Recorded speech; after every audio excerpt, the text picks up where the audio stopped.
All right, welcome to episode 6 of the Pixels and Panels podcast. Pixels and Panels podcast is, of course, a show about comics and video games, not necessarily in that order. I used to do another show a long time ago in a galaxy far, far away, and I had a co-host on that show, and he now joins me on episode 6 of the Pixels and Panels podcast. So, firstly, I would like to welcome Mr. JC Argetsinger. Well, I thought you were going to say welcome to the comic stew, and I thought that was a much better show. So I don't know what this Pixels and podcast thing is all about. Yeah, I've had 5 episodes to not say the comic stew, so I'm trying. I'm getting there. My practice is good. I'm good now saying the Pixels and Panels podcast. Are you? I'm working on it still. It's only episode 6. I'd also like to welcome a returning champ to the show. You know him, you love him, Mr. Ian Stickroth. How's it going? I'm glad you made it through 5 more episodes without me having to come back. That's right. We can't lean on you too heavily, Ian. Just sort of heavily. All right. Well, glad we're all here. We have a lot to talk about, so let's just jump into it. But, of course, before we jump into it, what time is it, JC? Are you Philip DeFranco now? What time is it? Yeah, what time is it? What time zone are we in? Come on. What are you sipping on? Yeah, it's time for what you've been sipping on. Since you ask, I am on the 80 proof Wild Turkey Bourbon, and it's tasty. It's a little late tonight, so it's going down smooth, and I'm enjoying it. Ian, what you sipping on? I think you left some of that Wild Turkey in my house, actually. Oh. These days it's not so important what I'm sipping on so much as that I'm sipping out of this nice little Yeti thermos. Oh, yeah? Oh, that is nice. It is quite nice. Is that almond milk again? No. Today I am doing I'm doing some iced coffee with coconut creamer. Oh, okay. Always something. The coconut, the almond milk. It's always some nut in your drink. We're just gonna leave that out there. I was waiting for JC to jump on it, but I guess not. Okay. And JC, what are you sipping on? Any nut drink? I'm drinking some red wine. Oh, keeping it classy, huh? Someone's got to class up the joint. Well, I guess that's you today. Definitely not me or Ian. True. All right. Fellas, as I mentioned, we have a lot to talk about this week. So let's jump right into it. And we have the news topic. And by the way, what was that Philip DeFranco thing? Like, what is that? Is that what he says? Yeah, his catchphrase. He just he starts jump right into it. Let's just jump into it. Oh, okay. Well, let me do a Philip DeFranco and jump right into it. Talk about a little bit of news that dropped this last week. I thought it was kind of interesting. It's about DC's Black Label Imprint. They are apparently launching a bunch of graphic novels. I assume sort of like the Earth One line, where they're just going to be standalone graphic novels. I don't know. I feel like it's. Are these going to be like miniseries? You think? I think so. Oh, okay. But it's just a new line, separate from continuity. And we have a few creative teams.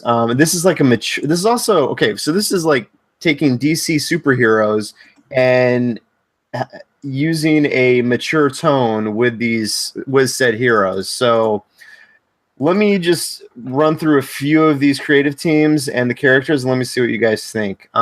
So first of all, we have Superman Year One from Frank Miller and John Romita Jr. Thoughts?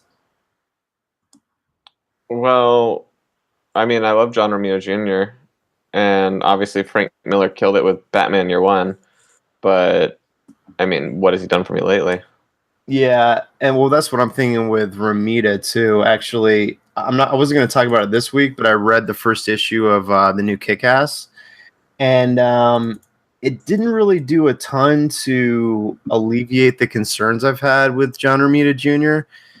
Like lately, I guess. Like I would say maybe within even like the last 5 years of Romita, I used to think it was kind of a good Romita, bad Romita situation, but now I just feel like I don't know. I feel like he's just maybe drawing fast and he's not putting in the detail that he used to, because I don't know. It's just he can still tell a story on the page, but I feel like there's some detail missing or something that just doesn't feel like the classic John Romita of old. So maybe if he has some more time to work on this story, it'll be better, because I've considered him traditionally one of my favorite artists. So I want this to be good. But I just don't know. Like lately, he just hasn't done a lot for me. Well, right, and I mean, if the story is good, his art will overcome it. But I don't know that the story will. Yeah. What's your favorite John Romita book, JC? Mine's Spider-Man in the 90s. What's your favorite John Romita book, JC? I knew Ian was going to jump in being an asshole. The reason I didn't ask Ian is he probably doesn't have a favorite. And do you even know John Romita, right, Ian? We used to say John Romita Jr. I don't know what this Romita is. I don't know. But hasn't he always done several books a month though? Wasn't he always one of the fastest artists out there? He's always been a fast artist. I mean, he's kind of down to like one book a month, but he's pretty consistent with the one book. But JC, how can you not say Man Without Fear? Come on. Well, I mean, I didn't have a chance to speak. Let's go. Come on, we got a show here to do. Let's go. I left you a second before I jumped in. Right. I mean, I would probably say Spider-Man too. Yeah. But I mean, obviously, Man Without Fear is a classic. Also, Yeah. I just have more time reading the Spider-Man books that he's done. Yeah. I mean, the Spider-Man stuff is classic, obviously. All right, let's move on because we have a few books to get through here. This one is probably the one that sounds the coolest to me. It's called Batman Damned, from Brian Azzarello and Lee Bermejo. I just got to read this. I got to read the little byline. So tell me if you guys think this is cool or not. So here it is. On a deserted Gotham bridge, a body is found. Whispers spread the news. Joker is dead. But is this a dream come true or a nightmare being born? Now Batman and DC's outlaw magician John Constantine must hunt the truth through a Gotham City hellscape. The city's supernatural recesses are laced with hints about a killer's identity, but the Dark Knight's descent into horror will test his sanity and the limits of rationality as he must face a horror that doesn't wear a mask. How's that read? I mean, it was exciting with that, animated voice. That affect? Yeah. Well, what do you guys think of that? I mean, John Constantine and Batman getting together in a dark horror book sounds awesome. With Lee Bermejo art, I'm like, yes, sign me up. I'm in.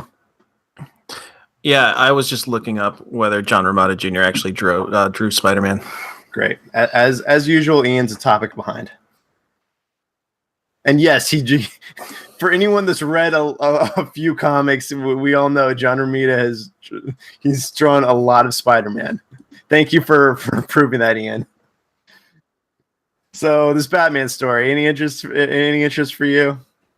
More than the first one that you mentioned with Frank Miller, because that seemed like we've already gotten that before. So this at least sounds somewhat different.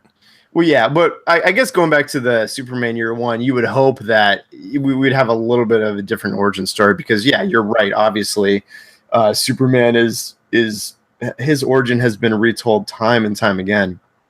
But yeah, this Batman book just sounds great. It's I mean, it's going to be a really dark and possibly sort of spooky book with Lee Bermejo. And yeah, I agree. Like John Constantine is going to bring a whole another element to the book, and hopefully it'll be a cool detective story as well, which it sounds like. So yeah, that sounds really cool.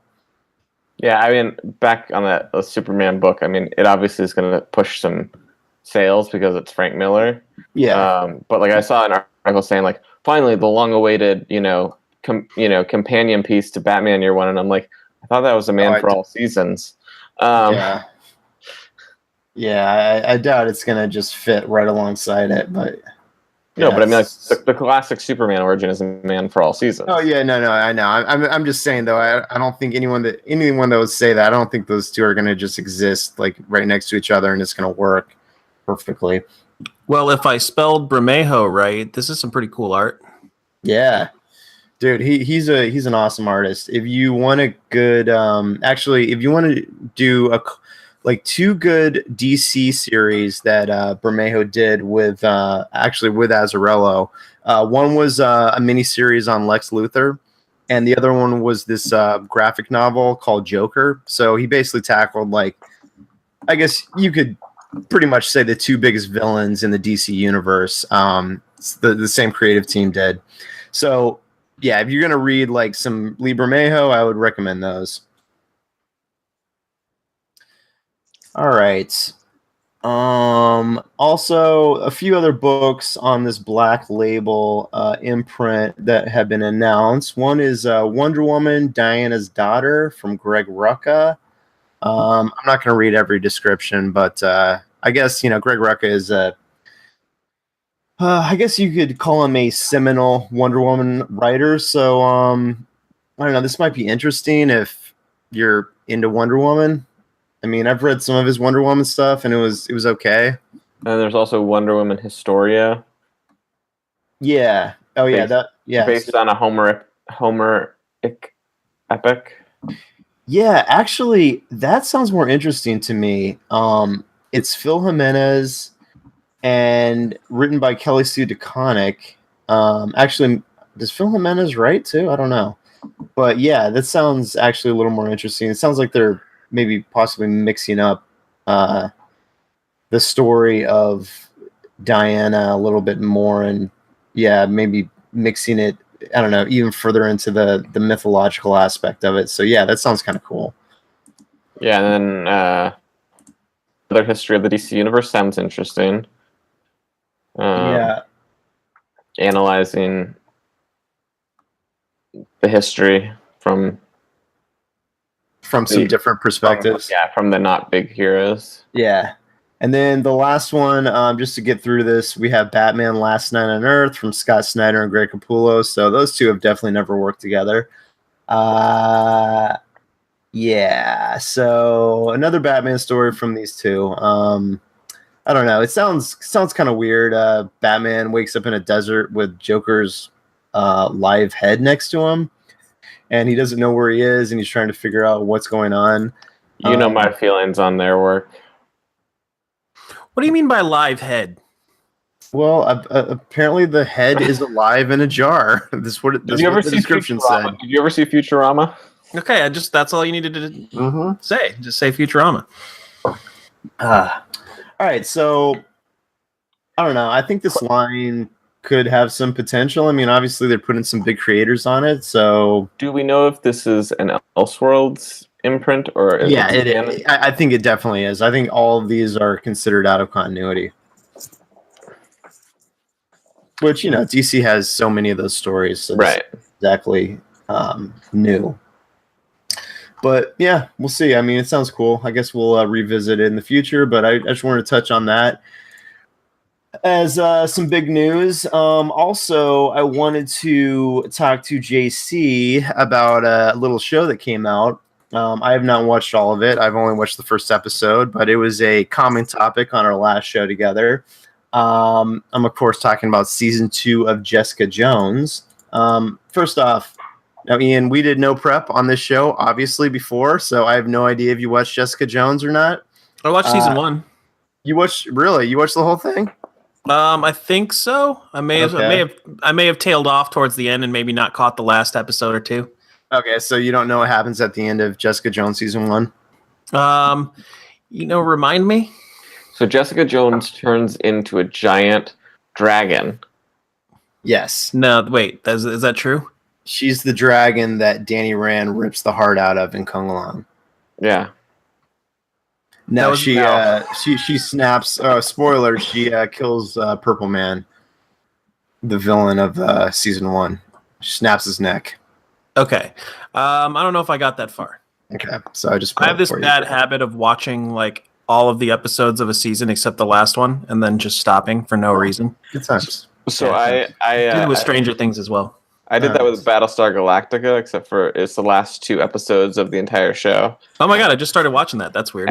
Wow. Isn't it like over 80 episodes or something, JC? Yeah, and I just didn't watch the last 2 episodes because that way the show has never ended. Okay. So you watch TV shows how I play video games? No, I beat video games. I play video games like that though too. I get close to the end and then I just stop. Yeah, and you're loving the game. You're like, oh, I don't want this to be over. I'll play something else, and then you just don't come back to it for a year or 2. Yeah. Well, I just started watching Battlestar Galactica. I'm like 4 episodes in. You've never watched it before? No, I never watched it before. So good. It's decent so far. It's fun. Recent series, right? Yeah. So just whatever the one with Edward James Olmos. Yeah. I've watched some of that. I watched like part of the first season, and it was good. And I don't know why I stopped watching it, but I did. I was like, I don't know, skipped around to various shows. I mean, if you're a fan of The Expanse, then you should be a fan of that show because it's no, it was good. Yeah, it was good. I need to get back to it. It's just kind of daunting because it's like 5 seasons. Didn't you see that Portlandia episode? You just sit in your couch, and then like a week goes by and you've watched the whole series. Yeah, I have not seen that, but I believe it. Okay, so Ian has not seen the first episode. I have, and JC has seen a couple episodes of Jessica Jones season 2. What are your impressions so far, JC? Well, I mean, I think it's more of the same, which I enjoyed. Obviously, the first season. Yeah. This is obviously more dealing with her kind of trauma and recovery from her trauma from her life from season 1 and from like her whole life with Purple Man. Because really you could argue season 1 was about her trauma and her trying to recover from Purple Man and him just and a lot of this is her dealing with the trauma of like killing him and just the trauma of being like an abuse victim and all that kind of stuff. Right. I'm enjoying it. I don't think it's as strong. And I'm certainly disappointed that we're not getting her date with Scott Lang and her getting a case from Steve Rogers. I think we can pretty much rule out any movie tie-ins. Why can't they just do it? That's a whole nother discussion, man. The movie side and the TV side are different divisions now, and they have a little feud going, I think. So yeah, we're definitely not going to see that. It's too bad because she becomes an Avenger eventually. Yeah, well, yeah, in Bendis's run. Wow, spoiler alert. Not in the show. Yeah, in the comics. I think maybe I stopped watching the show because my sister uses that like Jessica Jones eye roll gif on me like 12 times a day. Oh yeah. I mean, that seems accurate. So I thought the first episode was like JC said, I agree. It was kind of more of the same. I liked the first season well enough. I thought it was potentially an interesting angle to delve into how Jessica was, I guess, created. I got to admit, I was falling asleep at the end of the first episode, so I may have kind of missed the nuance of it, but that is what the deal is with her, right? Like she's quote created, like she didn't just naturally have powers. Yeah, I mean it seems like tests were performed on her. Right. So it's kind of like a Luke Cage situation. Right. All right. Well, we don't need to get into it too much because, like I said, I've only watched 1 episode, and there is 12 more to go. Right? It's a 13-episode season. I think so. Yeah. Yeah, they've all been that, except for Defenders. So I assume it is. Oh, if it was 13 episodes, I definitely did not finish season 1. Yeah. He's like I watched like 6 episodes. I think I made it through like 7 or 8. Yeah. Yeah. JC, are you caught up on all the Netflix shows? Have you read or have you watched everything since we went off the air? I haven't watched Punisher. Oh, okay. Ooh. but I've seen all the others. Okay, so you watched Defenders and all of Iron Fist and all that. Yep. Okay. Well, we should maybe get a little catch up in with what you thought of all these so far, because I think when we stopped, we'd only gotten like basically we might have got to Luke Cage, I think. No, I feel like it was pre Luke. It was it might have just been Jessica and maybe like Daredevil season 2, right? Well, Daredevil dropped first, right?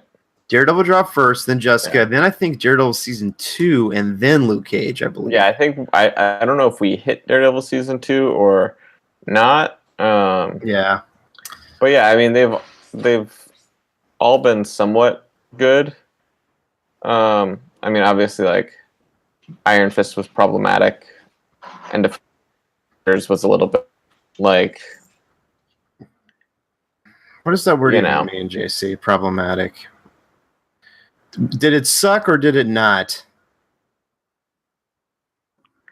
I enjoyed it more than other people enjoyed it, so I'm gonna, but I can see all the I can see all the seams. Yeah, I didn't think it was horrible, but it definitely had some issues.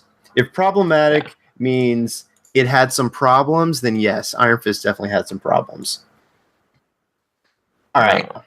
We have like somehow this doc has turned into like 50 news stories since I last looked at it. So, while we're on the subject of Netflix shows, I got a little scoop for Aaron. Oh yeah, what's that? And maybe you've heard some things, but I got some inside info. Last Kingdom season 3? No, not regarding Last Kingdom. Regarding your boy Joe Abercrombie. Oh, have you heard anything? The First Law, is that coming to Netflix? It's not confirmed. This is just some things I heard. Shit, that would be crazy. Some rumors. That would be crazy because Netflix. On the way. Oh, it's not Netflix. Amazon has Lord of the Rings now, but Netflix has The Witcher, which I wanted to talk about at some point, but we're still pretty early in that show, and I really love that series. So, wow, that'd be amazing if they got The First Law. That is the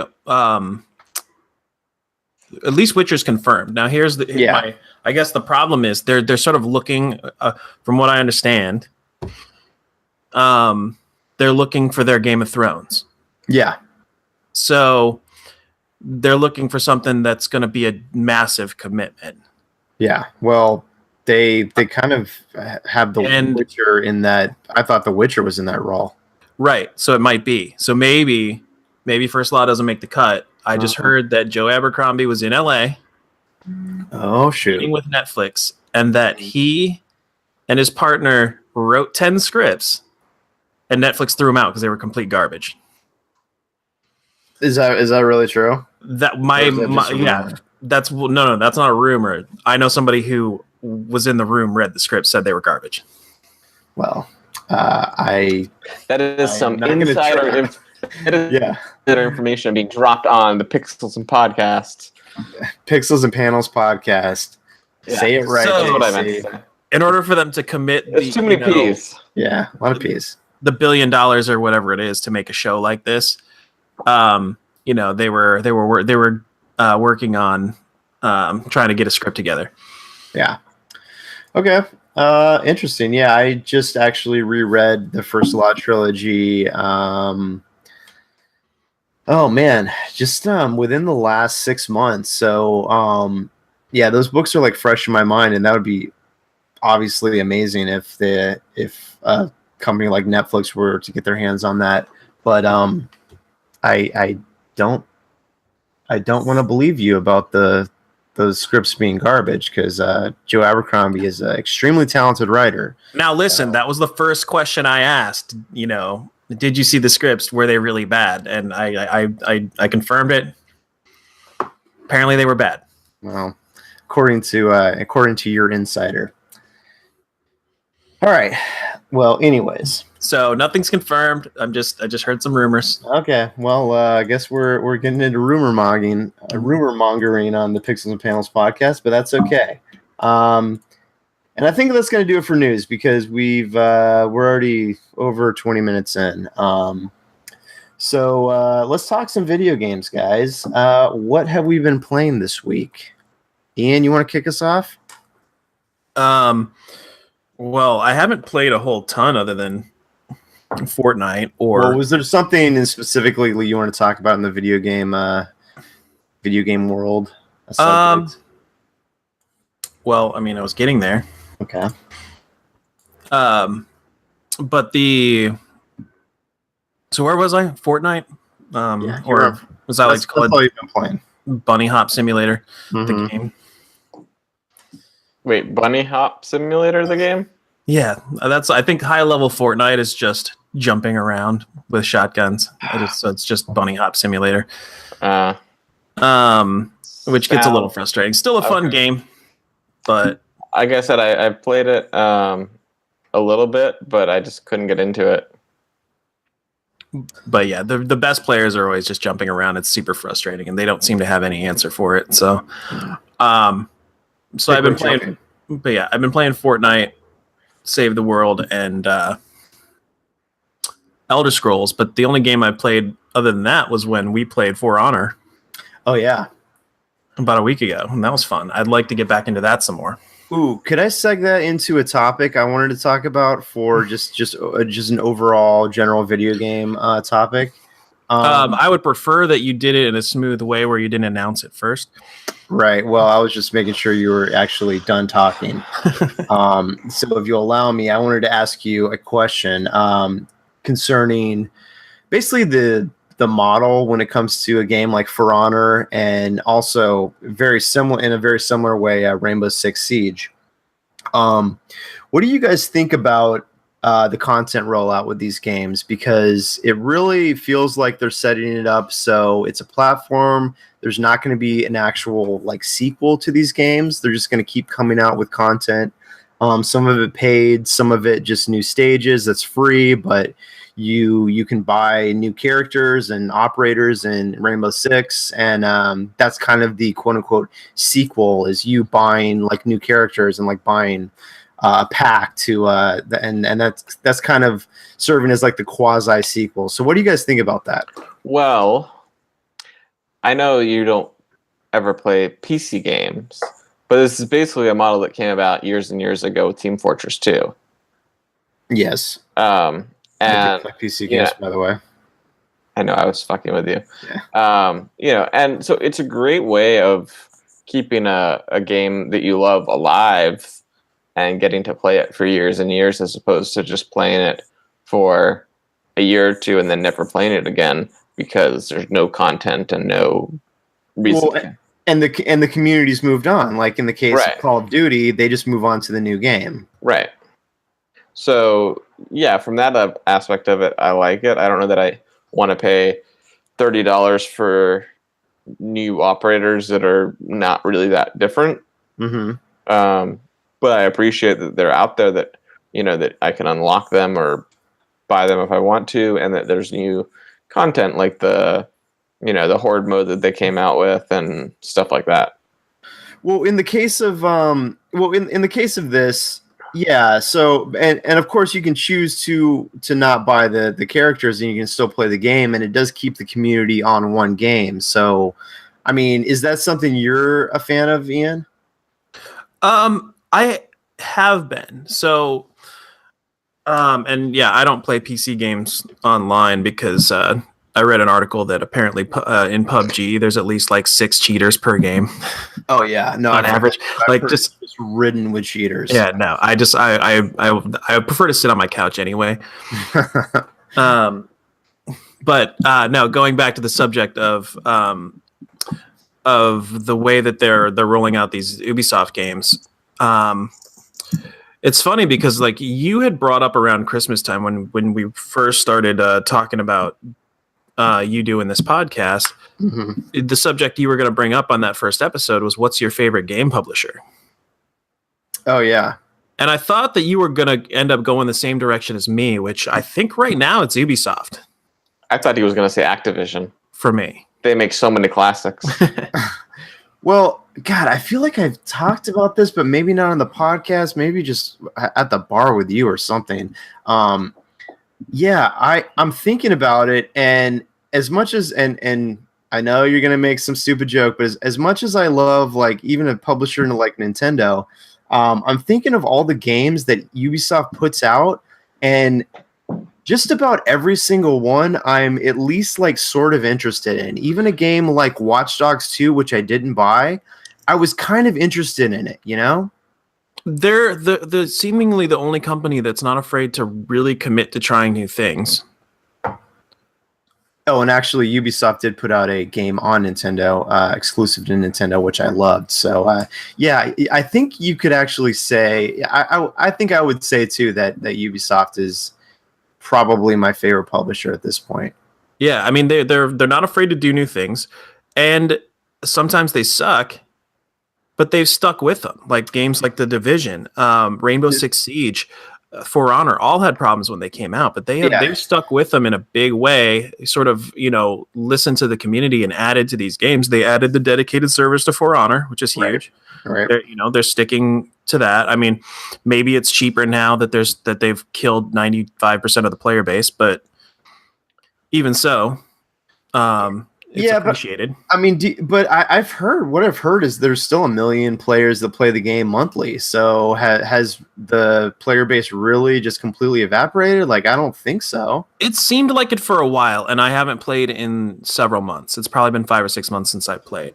But about 6 months to 8 months in, I would play, and it just did not seem like there was very many people on. It would take a while to find games. All the playlists would say low activity. So I think it's one of those things that can be a double-edged sword, because you brought up The Division, which I think is a highly underrated game, but I don't think anyone is coming back to it because it's not a new launch. Like if they launched Division 2, you'd get a much bigger bump in viewership. Whereas had Destiny 1 rolled Destiny 2 into the same game as DLC, you'd probably have more people playing Destiny 2 if it was just DLC right now than are playing actually Destiny 2. Because well, that's a different conversation. No, it's part of the same. It's part of the same conversation. But I'm saying like it's two different options, and Destiny 2 is obviously like just a reboot of Destiny with a lot of problems, and Division, they fixed the problems, but new people aren't coming to it because. Are they like? Do the numbers play that out? I don't know the numbers. I don't know the numbers. I think a lot of people have come back since they got a little bit of hype over sort of fixing the game and like improving it. But then they just recently announced that they're working on Division 2. So I think that probably murders any new players. Yeah, that's what I was going to say too. Is like, yeah, didn't they just announce Division 2? Like that's probably going to kill a lot of interest. But I hadn't heard that. Just anecdotally, I actually was a player who I had the Division. I played it some when it came out. I didn't love the game, but I keep hearing about it like being in the news, and it's doing this, it's dropping this DLC pack, and like as a person who has the game, like I'm actually interested to come back to it. So I feel like I'm not the only one out there that is in that boat, and I think it's that way with the Division, For Honor. I don't know, even obviously that happened in a big way with Rainbow Six Siege. But I guess just even a game like Ghost Recon Wildlands. I mean, like they dropped that game and they've come up with like not huge DLC things, but they've come out with like updates to the game where it's still like pretty viable for players. Like they did the PvP mode and they came out with that Predator event, and so like I've been jumping back into that game frequently. Yeah, I figured you'd like their DLC because it's insane, like GTA, which you love. But yeah, I mean, I just think that for a game that, like The Division, which did not do as well as it probably should have because of the problems, those games are probably better served having a sequel come out that has the problems fixed. Yeah. I don't know what the numbers say, but like, I just feel like. Yeah, you're saying from a perspective of getting new players injected into the series, a sequel, with the marketing campaign that comes with that is going to be probably better. But I'm finding now, though, that I tend to like the games that are just adding more content when they're good games. Like, yeah. Oh, I mean, I definitely prefer rather it. than I definitely prefer it. The sequel, unless. And maybe I'm just burned by Destiny because the sequel killed the game. Yeah. There's they're talking about they're dropping announcements for the new DLC that's coming out in the spring, and no one cares. There's just no hype for it. The game's just dead. I mean, that's what I've been watching some YouTube pundits talking about the state of Destiny 2, and it really does sound like it could be actually dead, right? Like they might just be moving on to Destiny 3 at this point, right? But who's going to buy Destiny 3 at this point? I mean, I'm not. How is there a market for Destiny 3? Yeah. I mean, they burned everybody so bad. They may, who knows, man? They may just like. I don't know if there can be a Taken King expansion to come in and save Destiny 2 like it did with Destiny 1. But to go the Ubisoft route, like they have to do it still. They still have to do it just to gain the goodwill back. Like nobody's going to buy Destiny 3 because nobody believes any of the hype anymore. Mm-hmm. Nobody can believe what they say about it. They can say like, "Oh, we fixed the game. Everything that you hated about 2, we fixed in 3," but nobody believes it. Yeah. So I think with Destiny in particular, like the first game was broken when it came out, and they fixed it, but then they released a second game that was also like they went through the same life cycle with the second game, which is something about it was a little bit worse though. Because it was the second time. Yeah, maybe. Like it was that fool me once. Right. Well, in the first game, I think players were willing to go on the journey because they were committed to the publisher or the developer, and they knew there was some flaws at the beginning, but there's a upward trajectory. And then with Destiny 2, that dropped, and it's like, wait a minute, you're not building on where Destiny 1 was at the end. You are kind of like resetting the board, which, I mean, for me, I was kind of swayed by it having like a decent campaign, so I was like into playing it. But Ian's like talked about how the in-game content was sorely lacking and how the microtransactions were started to become predatory, and like that was true. And then that's why the players are disappearing. So it's just a different situation, and players are like, wait, you're doing this again, and you're doing like worse things. So like now we're just like we're out. Well, and I think that going back to the question of do you add content on or do you drop a sequel, our first clue should have been when they announced that our progress wasn't carrying over, when they wiped us out from game 1 to 2. Yeah, I think that had a bigger effect than anybody realized. Well, because we were all of a sudden no longer really invested in our character anymore. Yeah. I mean, I disagree to an extent that like it makes sense to have a new game start as a new character, even if it's the same character. And I thought that the way that they handled that in the game made sense. Story-wise, it kind of did, yeah. Like they made it work enough.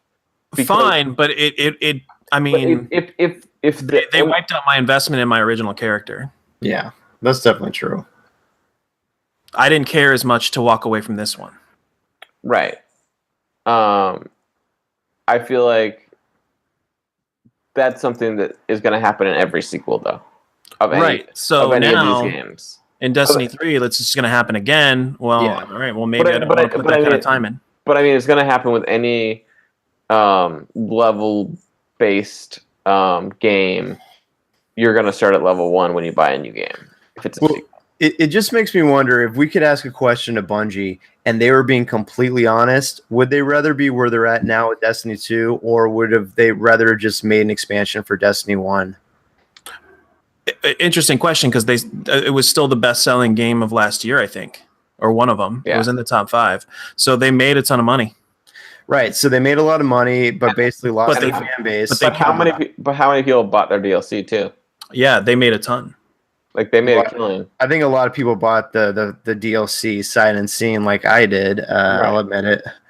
I bought it just before the game came out because I was like, yeah. The thing is, I don't want to see a sequel drop without significant changes to the game that essentially make it incompatible with the first one. They didn't change much about this one that made it incompatible with the first one. What'd they do? Move a couple of guns to the heavy slot? Yeah. I mean, that was the only thing. They didn't come up with any new races. They didn't come up with any new enemies. Right. They didn't come up with a new class or subclass. The subclasses, they just changed a little bit. That was the real problem with the game, was that it was too derivative of the first game with problems that were fixed in the first game. Right. So when you're talking about all these games now going to this games as a service model where they're dropping DLC every year and supporting the game for several years, it becomes harder and harder to come up with a sequel that does change it enough because they've been making updates all this time. Right. Well, yeah. I mean, so now that worries me about Division 2. Like, are we going to have that happen? Do I come back to it now? I don't know. I mean, it obviously with Division 2, I don't know, but like the first Division was very strong for having an actual good single player campaign as well. So if this, second campaign also carries the story forward to somewhere else, but yeah, I mean, ultimately, like the gameplay is probably going to be very similar. So yeah, and is it still going to be like, if it's still set in New York? I mean, why make a sequel? You mapped out New York in an awesome way. Like, just add on to the existing game. Like, I like that. And yeah, I don't know. Well, we don't know anything about. Yeah, I know. But yeah, I don't. But it's just saying, like, if they have it back in New York for Division 2, it's like, why? Like, right. I found myself in Division thinking that they ended the story prematurely in the single player campaign when it was good, but they sort of like left some things resolved that I thought we would see more of in the DLC, but the DLC didn't seem to move the story forward in any way. So you think it could be back in New York then? Maybe, I don't know, but because that's where they left the story. But it didn't feel like like a story on its own that was building into a possible trilogy. It felt like they were just chopping it into pieces. Mm. Yeah, I mean, the DLC was definitely all just kind of like side stuff to the story. Yeah, and there was some good, some terrible, but right. Yeah. And I mean, I think also for Division compared to like the Destiny series, getting long-lasting users is about having compelling multiplayer action like PvP, which in its current state, the last time I played it, it's just you end up getting killed right away and killed right away and killed right away. Or you're talking about Division? Yeah, it's not compelling. Like it's not like you could jump into Crucible right now in Destiny 2 and have a good time. Well, and the gameplay from Destiny 1 was way more compelling in the Crucible to me. Right.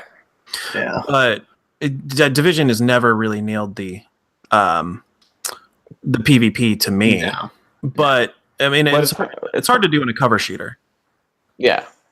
Yeah, and also the way they have that game, the game set up. The whole.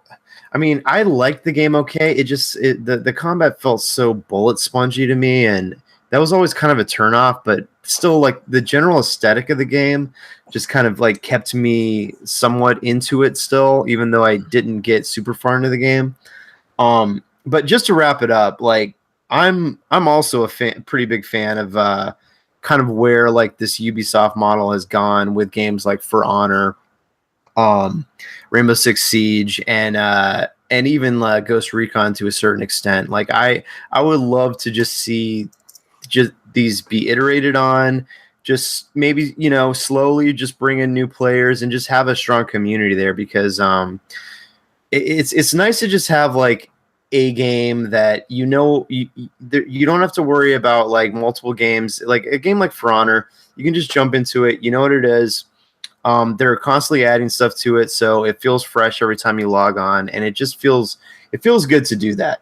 So I'm a fan of that.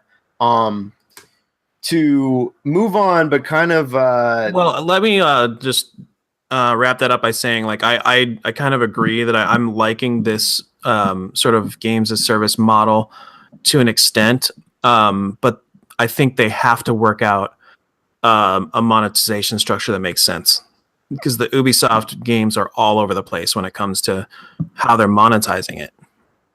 Rainbow Six Siege is a complete clusterfuck. Like, nothing makes sense as far as how much things cost. Why? I mean, you're just buying operators.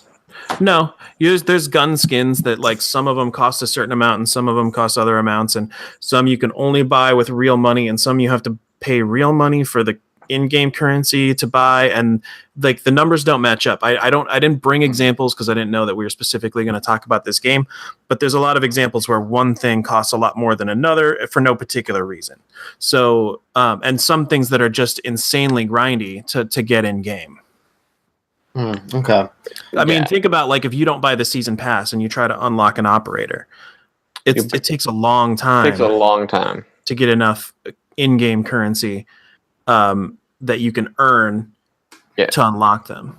Yeah, I think I played for like 6 months or a year to unlock one of the characters, and I was like, "Woo!" No, we're not playing. You were playing like 3-4 days a week. No, but we're sporadically playing. Yeah. I don't know. I never felt like it was predatory the way like For Honor and Rainbow Six did it with the operators. As far as weapon skins, I don't really have anything to say about that because I've never bought a weapon skin. So, but that's definitely where a lot of their finances are coming in, is weapon skins and charms and all that stuff. I get it. Yeah. I get it. All right. So, just to wrap it up a little bit, I wanted to move on from video games, but I do have to say what I've been playing all week, and that has been, and this does kind of relate because this game has actually been active since 2012 when it was released, and that would be Diablo 3. The reason What system are you playing that on, by the way? I'm playing it on PS4, and, okay. and I'll tell you who, and I'll tell you who I am playing the game with. I think I can guess. My girlfriend, I just randomly bought her this game because she's kind of into like the medieval fantasy type aesthetic with movies and video games to a certain degree. Like, we've been playing a little bit of Elder Scrolls together, and that's been like decently fun. But Diablo 3 was on sale this last weekend at a pretty decent price drop. So I was like, you know what? Screw it. This is like a different type of video game, and she hasn't really played this specific genre of video game before. So who knows? I'm gonna roll the dice, see if she's into it. Because best case, like, it'll be a fun game to play together. Were you gonna say something? Oh, I thought you were going to say that she was like super into it after playing for the week, but you haven't played yet. Well, hold on. I'm getting there. Oh, okay. So we started playing on I think it was Monday. We kicked it off, and it turns out that she's really into the game. She's playing as the Necromancer, and I started a Barbarian. Fucking Blizzard. Who I named Gregoria, by the way. Who also has that game. Yes. Our mutual friend Greg, who kind of looks like a barbarian. But yeah, it's like it was great. Like we're actually through we're like halfway through Act 3. We're playing on expert now. And yeah, we played like 7.5 hours on Wednesday. Like, it was nuts. And we're like, I don't think I've been into Diablo 3 this much in like ever. So, I mean, it's been pretty cool. It seems like you have a compelling reason to be into it. Well, no, you know what it is? It really is. I think I found a really good build on the Barbarian where it's just fun to play. Like, I'm playing this build where I basically like use a leap to like jump into every interaction with enemies, and then I have this like rend ability which causes all the enemies to bleed, and I've just found some like really badass weapons. And Colleen's playing as the Necromancer, which she loves because she commands an army, And I just wanted to mention that because the game has been out forever. I actually bought it on PC and I bought it on PS4 like a while ago and just played it some, but just never got like that far into it. I got pretty deep I'm loving into it for like a month or two, and I have a pretty high level wizard. Oh, okay. Or whatever. I don't remember what class that is, but those seem more fun to play. I'm struggling with the sort of up close and melee classes a lot more. I do like the shield guy. Oh, the Crusader. Yeah. Yeah, I haven't played as him, but dude, the Barbarian is awesome. If you just spec him so he is just all like melee or just all offensive damage, and then you kind of spec it so your weapon regains life as you're getting hits. Like, it's a really fun way to play. You just like carve through enemies. You almost sound like you're talking about an Elder Scrolls builds. I haven't got that far into that game yet. So she's liking this one a lot, Diablo 3 a lot more than Elder Scrolls then?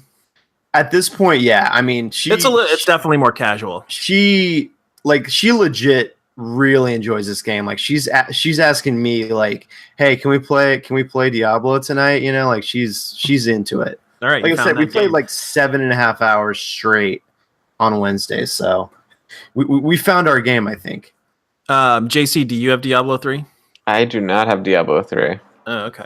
It's a fun game. And actually, Ian, I was going to ask, so you said you started the wizard? I didn't start the wizard. I have a really you had a high-level wizard. That's why I played through the game. Okay. I loved it. Yeah, it was. Yeah. It's an awesome class. Because I'm already thinking about my second class that I'm going to play as, because I played as the Witch Doctor on computer when I had it on computer. And that was like decently fun. And then I bought the Necromancer when it came out on PS4, and that's a fun class too.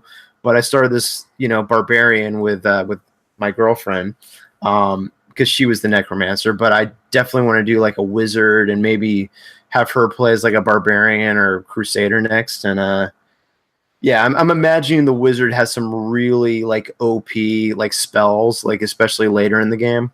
Yeah, the Wizard I remember just beginning to end being real fun to play, and I'm trying to gauge, like, as I'm late in the game with my Wizard, am I just like am I liking that class more because it's more developed and I just can't get into the other ones, or do I just like that class the most? I don't know, but yeah, that was a really fun class to play. I think it's worth trying some different character classes, and maybe we can even like Elder Scrolls. I have 10 characters. Like I like to try different things and like experiment with different builds. But for whatever reason, like the Wizard is way more satisfying to play for me, in Diablo specifically. Okay, yeah. Sorry, JC, go ahead. I was just gonna say before when you were talking about Blizzard, it just reminds me. I'm like, I miss real-time strategy games, which Blizzard was famous for, and I wish someone could come up with a real-time strategy game for consoles that worked. Yeah. I guess you kind of need a mouse for real-time. Right? That's the one thing that I do play on PCs is RTSs, and it's funny that you mentioned that, JC. My brother and Aaron and I have played a little bit of Age of Empires lately. Yes. Never got invited on that. Didn't know you were an RTS guy. Oh, I didn't know that either. I'm more of a Company of Heroes fan, but And I actually found that Chris, who was on the first podcast with me, is also a huge RTS guy. We found that out on that show. Oh yeah, Chris Williams. I was a big fan of Company of Heroes, like Total Annihilation / Supreme Commander. JC, do you have a computer that can run the modern games? Yes. Okay. All right. Well, get Age of Empires 3 Complete Edition. Yeah, because it's so modern. I was gonna say. Well, a PC that can run. A PC that's a lot of people have Macs, so within 10 years old. Yeah, a lot of people can't even run. Like, I don't know. A lot of people in our group, they don't even have a PC. They have a Mac. Which what is that game, like 12 or 13 games? I'm pretty sure you can play Age of Empires 3 on Mac with PC players. Yeah, but you have to have Windows. Yeah. You have to have Windows, though. No, you just have to have Steam. No. They're like Steam only runs on Windows, right? No, Steam runs on Mac, but it has to be developed specifically for Mac. Like, there's a lot of games that are not on Mac. So they made an Age of Empires 2 for Mac, but I don't know if they ever made an Age of Empires 3. Yeah, I think the Steam versions of those games do not run on Mac. I mean, Alex proved that because he got Age 2 and 3, I think, and he had to install Parallels on his computer. But I don't know that he ever played 2. And I'm not sure that he bought 2. He may have only bought. We're talking about 3, so that's the one we're playing. But anyways, that was computer minute. That was PC minute. I'm sure we'll talk about that again. By the way, Ian, Future War Cult shirt, still rocking that Destiny. Oh yeah, rocking that D1 Future War Cult. Yeah. All right. I still got a soft spot for the cult, even though I haven't been a diligent member lately. Yes.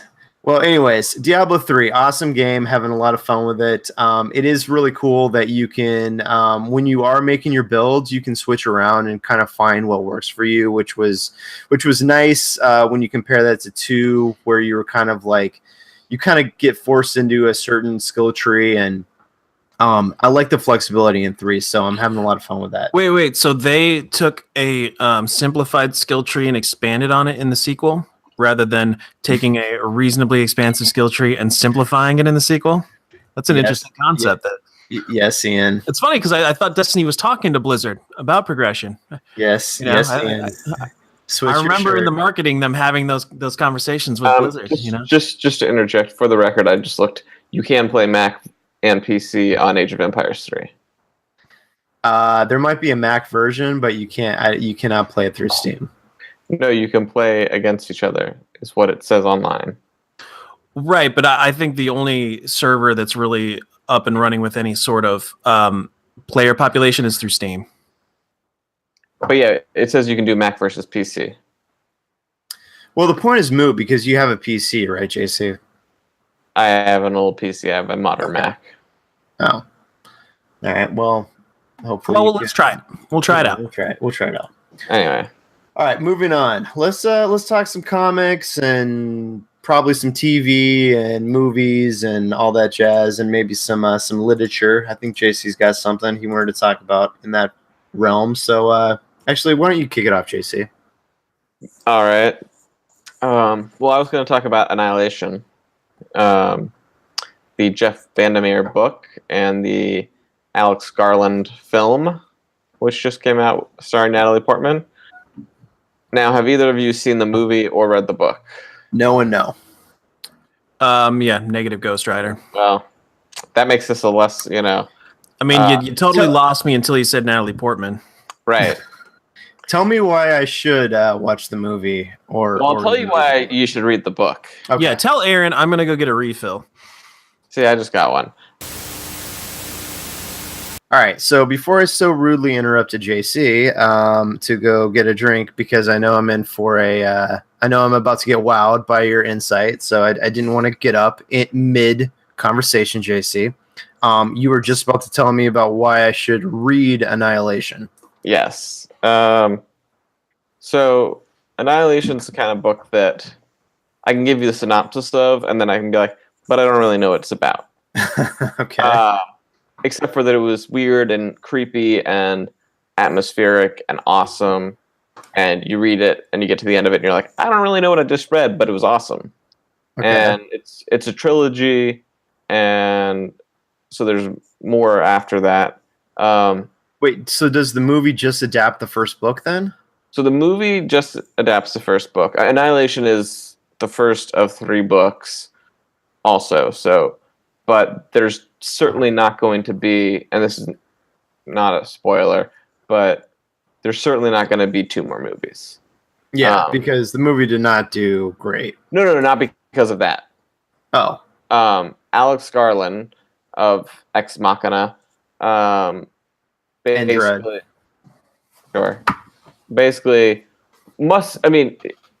read the book, but must have just read the synopsis of the book and been like, I'm going to make my own version of this synopsis. Mm-hmm. Because he also didn't know what it was about. Right, I guess. But major plot points from the book were missing. And ultimately, like, the movie is a self-contained movie that wraps itself up. as opposed to having an opening for 2 more movies. Okay, so without commenting specifically on the quality of said film, did you have a problem with him just wrapping it up after 1 movie? I had a lot. I mean, okay, so the movie has been very well reviewed, and I'm sure had I not been a lover of the book, I might have been able to enjoy the movie more. So I can't comment on like. I'm too associated to the book to. Screw that. Was it a good movie or not? Did you like the movie or not? I had very serious problems with the movie. So it sounds like you feel the same about this movie and book that I do about Last of the Mohicans. I don't know how you feel about Last of the Mohicans. Love the book. I got some problems with the movie. Right. So, I mean, I think... So if that's any indication, then Aaron, you should love it. Not the same thing. I mean, it's a beautiful movie. Yeah, shot well. It's shot well, and I think potentially if you don't have the backstory of the knowledge of what the book is, then potentially you go in and you love the movie. I don't know, but there were just so many things that were changed that just make you go like, what? It was weird and creepy enough and could have just been a good movie, but it just seemed very compromised for like studio reasons. Okay. Like a small thing in the book, none of the characters have names. They all have titles based on like what their job is, and it's for a reason. And in the movie, of course, they give them all names, and it's like not a big deal, but like it changes the whole thing. Mm-hmm. That detail like that is a big thing for you. Well, I mean, that's like the one that I can really point out that isn't going to be like super spoilery. Oh, okay. All right. Well, yeah. Don't get into spoilers because I actually do want to see the movie. I don't know if I don't know. Like I for some reason I'm kind of always down for a good book, I guess, but I think in this case I'd rather see the movie first. Just because you're not the only one I've heard that it kind of ruins the book. So I think I'd just rather watch the movie first and then maybe check out the book. You're weird like that. You're weird like that because you're like, you don't watch Game of Thrones because you love the books, but then you wish that you hadn't read the books. I have a whole method. Like when I consumed The Strain, I wanted to do it where I watched the TV show first, then read the comic, and then read the novels last because I knew the novels were going to be the best. And I wanted to enjoy the other things first, so I actually enjoyed them. Aaron's like, I have a method. I read books first and then the movie. Unless it's someone else's opinion that I don't trust, then I do it the opposite. Wait, no, I just said if I can, I do the movie first and then the book. The book is always better. Yeah. I know. No, I'm just saying it's a little weird that he just said, yeah, I got problems with the movie, but the book was great. And you're like, I think I'll watch the movie. Yeah, well, no, but he read the book first. That's the point. And then he watched the movie. I'd rather watch the movie first and then read the book, and because I could probably separate it better that way. Shut up, Ian. I'm on my way to killing this bottle of wild turkey, and you're confusing me here. He's complex. Hey, you're confusing me, man. Now, I have a method. It's just if I can, I'd rather see the movie first and then read the book because I know the book's going to be the best. That's all. It's simple. And on that note, anything else you want to say about Annihilation, JC? Yeah, just that was it was really disappointing because having having loved the book and then having heard like the cast, director, all that, I was like, perfect casting, perfect directing, and then the movie comes out and you're just like, oh, it's so compromised by like what seems like studio choices they made. And there's another book that I love that's being adapted and coming out later this month, Ready Player One, and hopefully that doesn't suffer the same way. The movie's not out yet? No, it comes out the end of the month. Yeah, they must have said like review copies to people because I've been seeing reviews on it on YouTube. It premiered at South by. Okay. Well, hey JC, concerning that, I will probably want to have you on soonish to discuss that movie because I'll probably see that. Probably see that in the next month or so. So let's reconvene on that one. How about? All right. Let's talk that up later. All right. Before we get to Ian, I have a couple things that I read that I wanted to talk about, and they're not super long or anything, but I just wanted to touch on both of them. But I'm going to touch on one and then let Ian talk about what he watched or read this week. But the first thing, just really quick, that I wanted to briefly discuss was a arc of Amazing Spider-Man called Worldwide by Dan Slott. And this is kind of at the tail end of his long run on Amazing Spider-Man. He's been writing Spider-Man for like a decade now. And it's gone through some pretty drastic ups and downs, some pretty big arcs. But if you look at it as a whole, he kind of like they kind of start from ground zero when Dan Slott took over. That was when the marriage was annulled, or it was taken away. It wasn't annulled. It was just basically zapped out of existence. And Peter was kind of brought back to square one of the classic Peter Parker, single, kind of bumbling through the world, trying to do his best, trying to be responsible, all that. So that's where like Dan Slott started like a decade ago. And he's brought Peter to a point now where he is actually the CEO of one of the biggest corporations in the world, or one of the richest corporations, I should say. I don't know if it's one of the biggest, but and it's just through Peter's intellect, because he's a he's a genius of the Marvel universe, and so it's something that I just felt like that should have been definitely done before. And where Peter's at now, he's almost like a Tony Stark. Well, that was what I was about to say. It's like, yeah. I mean, okay, so anyone who's a superhero is a genius billionaire, like Tony Stark or, Fantastic Four or whatever. Reed Richards or Bruce Wayne. Like, yeah, it has been done before.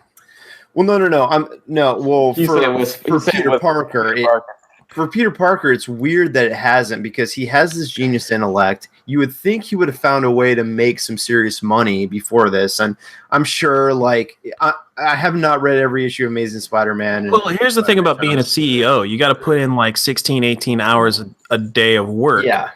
And then you sleep for a few hours. Like, well, there's no time to be Spider-Manning. Like, Peter Parker's just swinging from the skyscrapers. There's no time to be CEO. And then there's no time to be like, banging Mary Jane.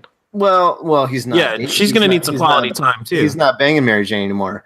And so he's a CEO because he's not banging Mary Jane. What is better?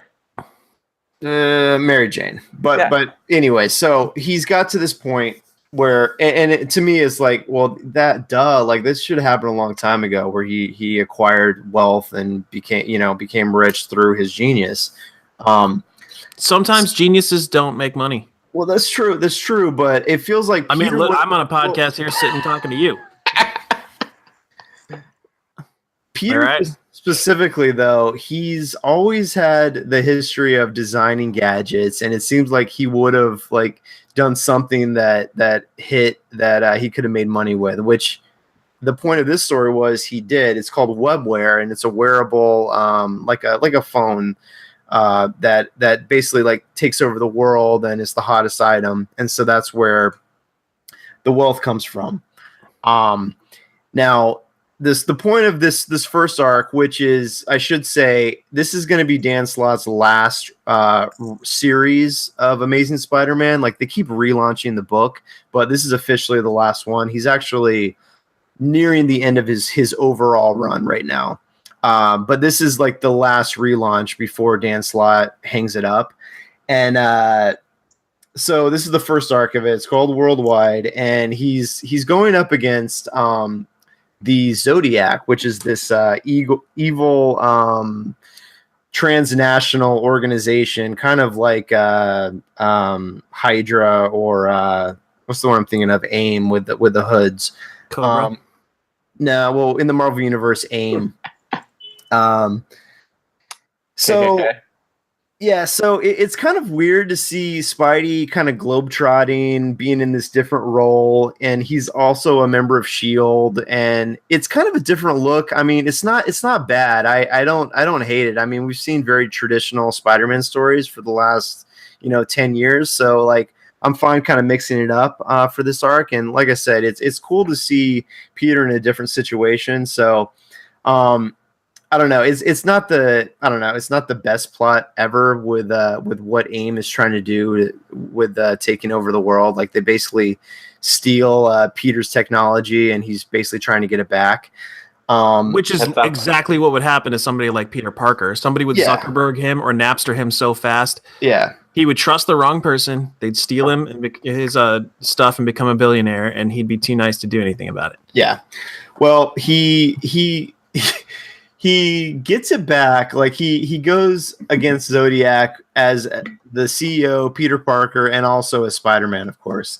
And obviously at the end of the day, at the end of the arc, he does emerge victorious, although there's some dangling plot threads, and there's also some cool like guest stars in the book. There you have Nick Fury, you have Mockingbird, you have Prowler. So there's some there's some like kind of classic characters that appear, and it's a fun read. Really, because Mockingbird and Prowler don't sound like classics. Dude, the Prowler was around like in early Spider-Man stories, and he actually employs him as like the stand-in for Spider-Man. He also wears like the Prowler costume, but Peter employs him because this is very Tony Stark, but he tells everyone that Spider-Man's his bodyguard. I was going to say, it's very Batman, too. Very Tony Stark. But when this just sounds a little too samey. When I don't know, I don't know. It feels different to me. It's a very different situation for Peter. Maybe it's the same as in right, like because it sounds like Tony Stark. Peter is different from Tony Stark and Batman. That's why it sounds right. But this is just mixing that. This is just mixing it up for like a little while, which is what's happening. And like the status quo will be reset. So while we're doing it, like it's fun, Like I'm fine with it. Yeah, I mean it's one of, obviously the status quo will be reset, so it's kind of pointless. But not really. It's a fun story. And it just kind of shows like his overall like trajectory with the character has been to go from like more of the traditional Peter Parker role to this other thing, which admittedly is more like a Tony Stark, but he's on an arc and it's gonna get reset. So like just enjoy the ride while it's happening. That's all. All right, Ian. Have you read or watched anything this week that you want to talk about? I have. Well, yes, certainly. Because I want to talk about everything that I read and watch. The problem is, I have not read or watched anything this week that you want to talk about. Well, I want you to talk about what you're into. So even if I can't, I read a lot of like current events news. So unless you want to bring up the dead issue, I'm talking dead and debunked issue of the video games being blamed for mass shootings. Oh no, let's not talk about that. Okay, then unless you want to get caught up on The Bachelor. I mean, I'm down for that. I'm up to date on The Bachelor. There's no other fiction that you'd care to comment on? They did a great SNL parody of the last episode this week. Did either of you catch that? No, but I'm going to watch it as soon as we get done with the podcast. They replaced The Bachelor with Robert Mueller. Oh God! And but then they have like the girl like crying and being like, "But I thought we were gonna get collusion." He's like, yeah, but I really have a thing for obstruction. right, I'll check it out after the podcast. That's great. So, but Ian, you haven't watched anything like besides The Bachelor?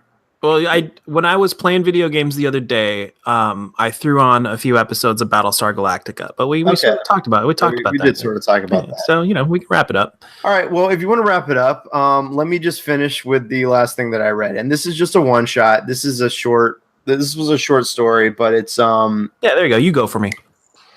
Do you mind? No, not at all. Okay. All right. The last thing I wanted to talk about was a little story called "Here's Negan." From Robert Kirkman and Charlie Adlard. This is, of course, the Walking Dead character. Been out a while.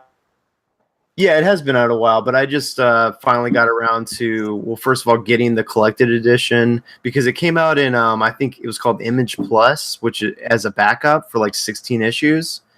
So the story is like took a while to get collected, but it came out in a nice like oversized hardcover. So I ordered it and just finally kind of got around to reading it because I realized that like I'm a whole Walking Dead hardcover, which is 12 issues behind. So I was like, oh, let me read this little one-shot story before I read the next Walking Dead hardcover because that heavily features Negan. So it's like, let me go back to Negan's origin, which is what this story covers. And to just summarize it really quick, it was actually pretty interesting to go back and see how he came to be. JC, like how far into The Walking Dead did you read? Like 140 some issues. Okay, so you're well into the Negan era of the book. Yeah, I'm post Negan's rule, and he's in prison. Yeah. Wow. Spoilers. Okay, don't need to read that one. All right, spoilers. Yeah, Ian. So you haven't read any Walking Dead, right? No, I think you actually let me maybe I got it from somewhere else, but I did read at least one or two of the trade paperbacks, maybe 1.5 trade paperbacks, and it was probably 1.5 because I also watched 1.5 seasons of the show. Oh, okay. Which admittedly I was only watching because I was trying to bang this girl that was really into it. All right. Then I got super bored, and season 2 was kind of boring. Yeah, season 2 was definitely. Season 2 was unwatchable. The first half was definitely boring. No wonder you only got through half a season. Yeah, once she was out of the picture, I just couldn't do it anymore. So, anyway, so this story goes back to the origin of the larger than life figure of Negan, and it goes back before the outbreak, and you see who he is and where he comes from, and it's interesting because you'll love this, Ian. He's a foul-mouthed gym teacher, and he treats his students with tough love, and we've all had those. A lot of shit. We've all had those. Oh yeah. And it kind of actually makes sense that he was this like hard-ass gym teacher, right? Right, JC? Sure. Yeah, I mean, it kind of does, right? Like, yeah, I mean, he seems a little rapey. Well, was that saying it like that? No, he's just like. Well, here's the thing. Here's the thing about Negan. So this is one thing you learn in this book. Yeah, he's not an Olympic coach. He's just a gym teacher, JC. He's a gym teacher. I get those confused. Yeah, different. Yeah, the Olympics are gross, by the way. Okay, let's not get into that. We need to wrap up the show, Ian. All right. Next time. Not an Olympics fan. We should just cancel the Olympics. Yeah, I'm fine with that. But anyways, so the thing about Negan is he actually does care about like his students and the people that are around him. He just expresses it in a strange way, something which Ian should well understand. So maybe you should actually read this, Ian. So it's funny because he does actually like you do see that he does care, and he, when the outbreak does happen, he loses some people close to him, and he kind of goes out into the world and gathers people around him and becomes a monster. Here's the thing about that. I'm Negan. No, Spoiler alert. I didn't say that. I just said there are some similar character traits. But actually, here's the thing. since what Negan did in issue 100 of The Walking Dead obviously was a very catastrophic blow to a lot of fans. And I'm not going to say what, but something happens where you basically... It would give me a lot of context here. All right, well, he kills a beloved character. That's all. But we're on like issue... Was it Carl? Yeah, which one? We're into... No, just please say Rick, because I hated that guy. We're into like... It's gone like 50 more issues, and Negan is still around. So... The thing that I never thought would happen is Robert Kirkman would get me to kind of empathize with Negan a little bit, and he has done so. This book has only helped because when you see Negan's origin and see what he came from and like what his character was at the beginning, and you kind of see like what made him who he is kind of just in his own mind taking care of people. Because the thing is, like, at the beginning, when the zombie outbreak happens and people are kind of like, he encounters people and joins up with some people, he really gets mad that people are dying around him. Like, these people are like dumb. They get bit by zombies, and he gets really annoyed by it. And he gets like mad. He's like, well, all right, you guys are all dying, so now you're going to listen to me because I know what you should do to not die, because I've done a pretty good job of not dying so far. Oh, actually, okay. I can get down with this. I know that's exactly how the zombie apocalypse is going to go. Like, yeah. I'm going to have plenty of great ideas, but everybody's going to listen to somebody better looking than me, and they're all going to die. Right. So Ian, well, Freudian slip. I said Ian, but Negan, in his own way, he actually does have his reasons for being the way he is, and he really does just want to keep people alive. And you could just, fast forward to where he is in The Walking Dead when you meet him, and he's kind of doing that on a larger scale. And I mean, not that I necessarily agree with it, his methods, but what he does for a reason, and you kind of get, like, you at least get where he was coming from. Well, I mean, there's a truth to like all of the villains in Walking Dead. Have a like if you followed them from the beginning, like you followed Rick, you'd probably like them a lot more. Like the governor, for example. Yeah. Like I'm sure at one point he was good. Wait, is Rick a villain now? I don't want to spoil it. It's actually worth reading if you ever. He's always kind of been a villain. Yeah, you should read The Walking Dead. It's a good book. But the problem, like obviously the main difference is like Negan or the governor also do these other like things that are just like atrocities. If you're still with The Walking Dead and you're at all interested in the character of Negan, it's a cool origin story. I would recommend the book. It's definitely entertaining and it's interesting because he's an interesting character. All right. Well, I want to thank you guys for coming on. It's been fun. And if you want more of the show, or if you want to send a topic or question in, you can go to pixelsandpanelspodcast.com and send that in right there. And you can also find us on Instagram, Twitter, all that goodness. For JC and Ian, thank you for listening, and we'll see you next time.